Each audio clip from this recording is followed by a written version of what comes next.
Хятадын нэр зохиолч Бажины нохой өгүүлгээр хийсэн жүжигчилсэн зохиомж.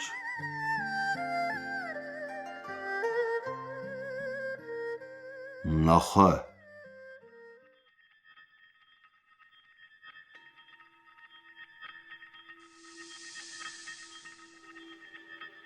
Би хэдэн настайгаа ямар нэртэй гэж мэдэхгүй. Эцэг их маань ямар хуулс байдгийг мэдэх юм алга.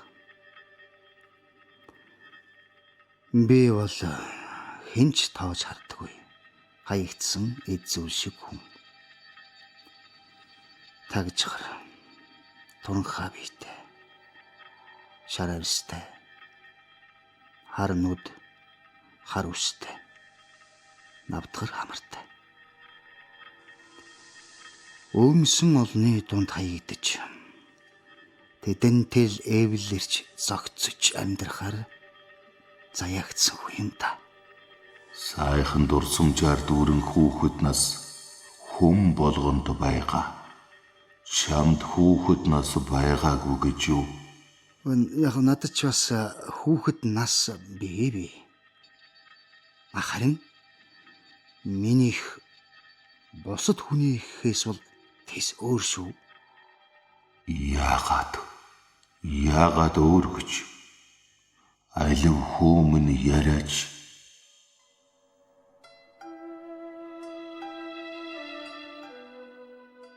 Би дулаахан гэдэс задгалан байхыг мэдэрч байсангүй. Миний мэддэг юм гэвэл ердөө хүйтэн өлсгөл хоёр. Нэг өдөр нүүр дүүрэн үрчлээтэй нэг тийм туранхай өндөр өвгөн миний өмнө ирж зогсоод Чиний насны хүү сургуульд явж байх ёстой. Тэгээд чи яагаад сургуульд яваагүй юм? Эндээс л хамаг юм эхэлсэн юм та. Тэгээ яг би байшин болгоны хаалгыг татсан. Гэвч харамсалтай нь Бүгд татгалцсан уу? татгалцгаа. Наадах чинь хэтэрхий эврүү зөөлөн үг байна. Би тэдний нүдэнд орсон хог шүдэнд орсон мах шиг байсан. Мо залбан гөлөг. Хатуу ширүүн үгс намайг чивчиртэл ташуурдаж. Би толгоогоо унжуулаад хөөгдөж гарлаа. Ингэж л би анх удаа өөрийгөө хүн юм уу, нохоо юм уу гэж эргэлзэж эхэлсэн юм да. Хүмүн цааш нь яриарай. Яаж яваад чи нохой болчихсон юм? Энэ бол урт түүх. Нохоо болохын өмнө би хүн гэдгээ нотлох гэж зөндөө явсан. Хавиргаан хугуушиглүүлж хүмүүсийн хөлд өнгөрсөөр олон 10 өдрийг гаслан зовлон дунд өнгөрөөсөн.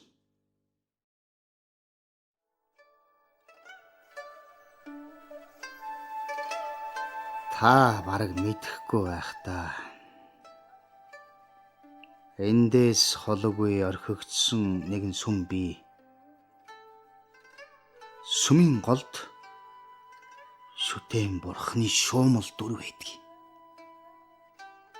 Бурхтад чадахгүй зүйл үгүй шүү дээ. Хагарч цавдсан шүтэний өмнө би өвдөг шөхөрн суугаад ариун шүтээ минь. Би үнэхээр хүн мөн үү?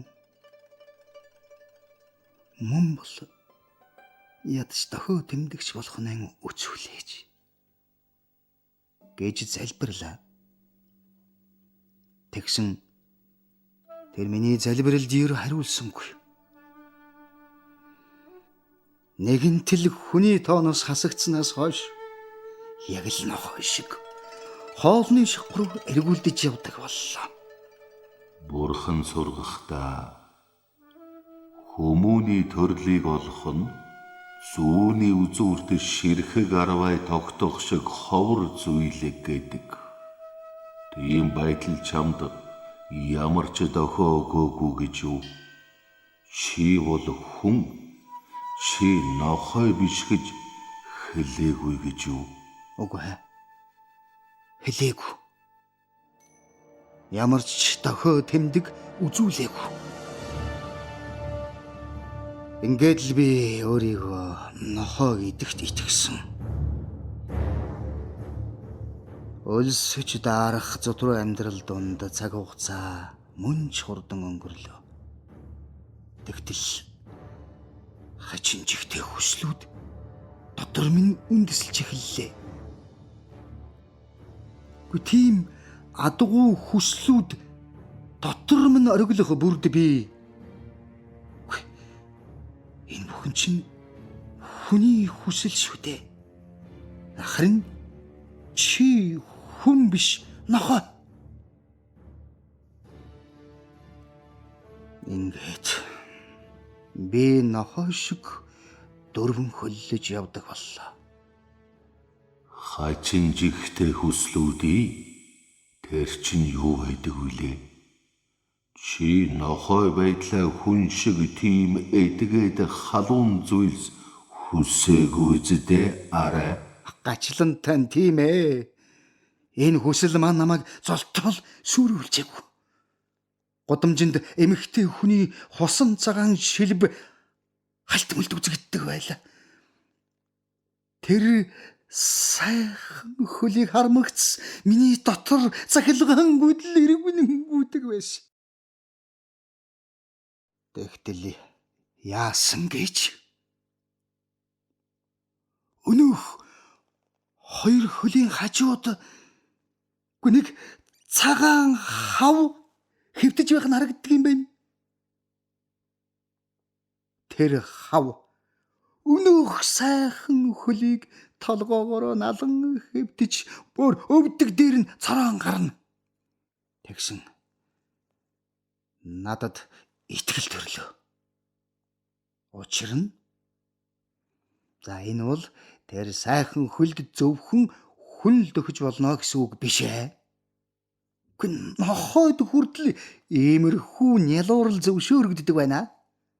Ингэж бодоод би өнөөх хоёр сайхан хөл рүү харайлгаж яг хүрдгийн даваан дээр ханаас чим нэг юм гарч ирээд ар шилнээс минь зуураад авлаа.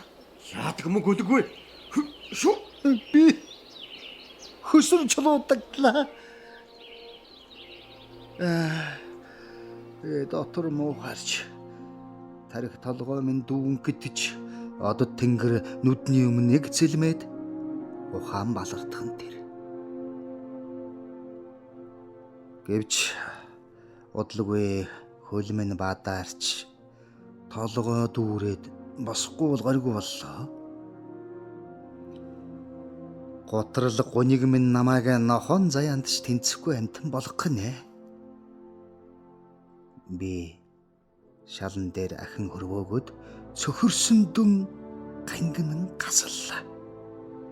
Тэгээд голын шүтэний өмнө өвдөг сөхрөн суугаад нулимс мэлтэлзүүлэн байж ариун шүтээ минь авралт эцэг минь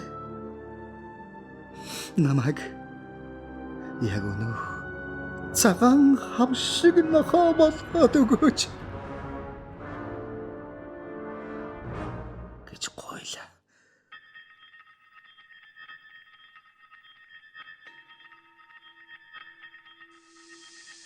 Уулн би шар арис, хар ус, хар нүдтэй, навдгар хамартай, туран хай давж явитэй хүүхэд байсан юм. Гэвч гэрэлтсэн цагаан арис, шаргал үстэй, маргадын ногоонууд өндөр хамартай, бие бэлдраар сүрлэг сайхан хүмүүс Энэ хорвоо дээр бас байх. Тэд үргэлжил дуулж, инээлдэж, хашгиралдаж эсвэл барьж явсан лонхорон хүмүүсийг балбаж хүүхнүүдийн нүрийг илээд авах нь харагддаг. Заримдаа тэд өвөр дээрээ өнөөх үдсгэлэнт хөлнүүдийг суулгачихсан хүн тэргэнд заларч явах нь харагдана. Бас миний мэдхэс хэтэрхий харь хэлээр ярихыг яана. Хүмүүс тэднээс аль болоход өлсхийн. Тэд бусад хүмүүсээс ч дээгүүр төрлөх учраас бийж бас төхөж очихоос халгана. Над шиг амтэн тэднийг холоос харж нууцхан бишрэхээс өөр яаж чадах вүлээд. Нэг үдэш би цааш алхах ямар ч тэнхээгүй болтлоон сүлдсэн амтэн замын эсрэг талын ханаалаад хэр дайр цус нүжинд халдартсан нүцгэн хөлөө баримглан сууж байлаа. Хэд өлснөөс болж зүрхэд илсэн. Нүд маань сүмийн манарчээ. Эргэн тойрны бүх зүйл бүдгрээд явчлаа. Өнөөх дээд төрлийн хүмүүсийн нэг нь хажуугаар өнгөрч явсныг анзаарсангүй. Эцэст нь нэг юм түүнийг харж арай хэм босоод зугтахаар завдсан чинь хэтэрхий оройтсон байлаа. Шөвгөр үзүүртэй гутлын хоншоор зүүн гар дээр минь тасхийн буухан тэр. Гар минь салаад унчих шиг болж тэсгэлгүй өвдсөн дөө би газарт ойчоо дэгбэсэн хөлбөрлөө. Тэгсэн чинь өнөөх эрхэм хүн маань хойш нохой музайд нохой чинь сайлчи. Би өндөрсөн гараа базлан бацалж нохой гэсэн өнөөхүүгийн амандан ахин дахин тавтлаа. Тэгээд хуучин сүмдэн эргэж ирээд гол шүтэнийхэн өмнө сөхөрч суугаад ариун шүтээ минь авралт эцэг минь таньдан хэрхэн талархах учраа олохгүй байна. Одоо би нохой болсон. Учир нь өнөөх хөршгүй дээд хүмүүсийн нэг нь өмнө минь гарч ирээд намайг нохой гэж дуудлаа. Би нохоон заяанд тэнцлээ. Авралт эцэг минь. Ингээд би их дуугаар улан хуцаж гарлаа.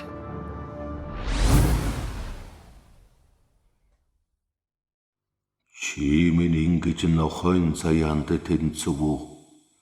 Нохой бол нохойн хүслээр хүсч, нохойн амьдралаар амьдрал чамд үлзийтэй дөө. Тэгтээ би нохой гэж бодовч хачин адын хүсэл үе төрхийг яана. Нэг өдөр өнөөх үсгэлэнт хоёр хөлдөөгөн ахаал таарчлаа. Над руу чиглэн ирж явах нь тэр хажууд нь өнөөх цагаан хав даагжээ. Тэднийг ойртон ирхийг нь би тийсэн ядан хүлээж байлаа. Зүрх минь баяр хөөрөөр бүлэглэн. Учир нь одоо би ч бас нохой шүү дээ. Арьсан гутлын шав хийхэд дуулам ойртсоор л. Хав нь хоцож байна. Гэнтэн тэр над руу ноцож ховцсны тамтгийг мань хүү татж эхэллээ. Би ч газар дунаад өнөөхтөө чинь ноцолдож хазахт нь хариу хазан ярдгалж гарлаа. Тэгсэн гэнтэн Энэ юу муухай нохой шиг амтан бэ? Холдооч. үсгэлэнт хөл дээш өргөгдөн толгоо дээрээс минь цавчин буулаа. Би цагаан хавтай зууралдсан хэвээр газрын руу өнгөрлөө. Энд тэнд боо шуу хатаад явчлаа. Тал талаас хүмүүсийн гар гарч ирээд намайг зодож зохивч. Би өнөөх хавыг нь тавихгүй тас зууралдсаар байлаа. Нохой. Наатаха тавиач.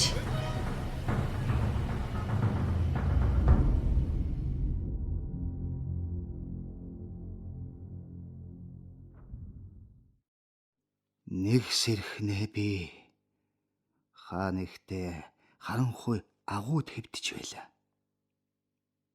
Эргэн тойронд хинж алга. Агаар хитрхи бөхчин байх тул амьсгалахад хэд хүнддэн. Хаа хэвтэйгээ мэдэхгүй ч нохон үүрэнд лав биш бололтой. Газраар мөлхөн чанга хуцахыг хүссэн ч хамаг би шархираад дуу гарахтай мантай. Хөдлөх гэтэл олсоор баглуулсан болж таарад чадсангүй. Тэгсэн бодолд хийдийн горломдон завилан суух нэг моторн тасарч унсан бурхан эцгийг минь орлсон эцэг минь үзэгдлээ. Тэр намайг хүлээж байгаа би харих ёстой. Юу болдог байлаач гэртээ эргэн очих учиртай. Хичнээн өвдөж байсан ч би нохоо хэвээрээ байгаа. Улин дуулж хоцсон хэмгэчихийг хүснэ. Тэгэхэд өнөөх мөн хүлгийн тас хазж хайж хаад эзгүй сүмийн хэн зүгт тавих чадлаа. Би нохоо. Би нохоо. Би нохоо.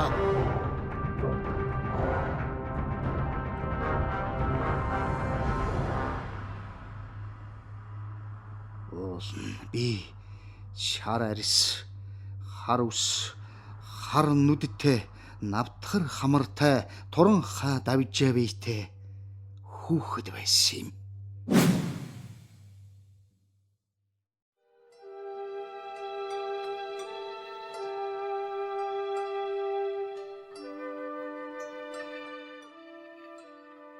Яддын нэр зохиолч Баажины нохой өгүүлгээр хийсэн жүжигчилсэн зохиомж сонсголоо.